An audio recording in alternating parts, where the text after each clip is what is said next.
আজকে তোমাদের শেখাবো একটা শর্টকাট টেকনিকে কিভাবে পাস করা যায়। শর্টকাট টেকনিক স্যার, দাঁড়ান।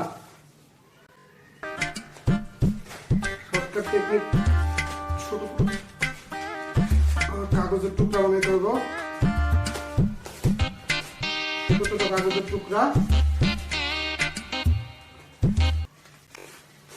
হ্যাঁ, কি করস? হ্যাঁ, এগুলো কি? কে স্যার? শর্টকাট টেকনিক তো নকল করা বোঝেন নাই স্যার। এই যে ছোট ছোট সব টুকরা কাগজ করলাম, লিখবো, লেখা রাখবো, দেখে দেখে লিখবো।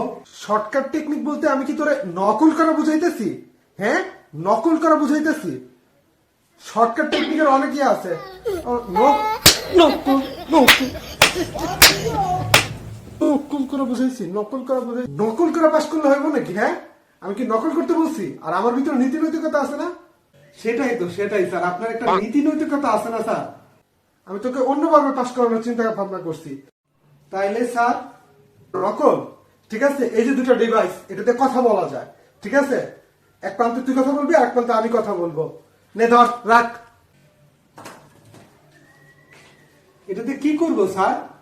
এটা তুই ওইটাতে আমার সব প্রশ্ন বলে দিবি, আমি তোর সব উত্তর বলে দিব, পানির মতো লিখবি। এটা বুঝাইছি আমি শর্টকাট টেকনিক। ও, এইভাবেই পাস করতে হবে শর্টকাট টেকনিক। আমার নীতি নৈতিকতা আছে না? হ্যাঁ, নকল করে পাস করবে, নকল করে পাস করবে। সমাজ একদম